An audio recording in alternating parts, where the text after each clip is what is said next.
Alam mo ba, ang petsa na itinuturing nating kapanganakan ni Kristo ay wala sa Biblia.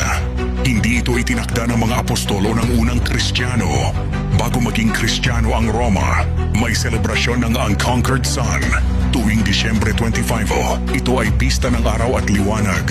Hindi ni Kristo, si Constantine, emperador ng Roma, ay nagpalakas ng Kristyanismo.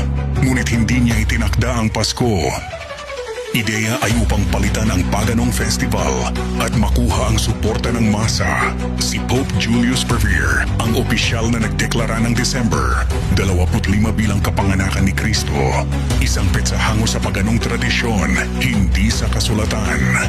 Walang tala sa Biblia. Tungkol sa December 25, ang tunay na kapanganakan ni Kristo ay nananatiling lihim. Ngunit ipinagdiriwang bilang Pasko sa petsa ng paganong araw ng araw. Ngunit sa kabila ng lahat, ipinagdiriwang pa rin ang Pasko. Isang araw ng liwanag at selebrasyon. Ngunit hango sa tradisyon ng pagano, hindi sa aral ng Diyos.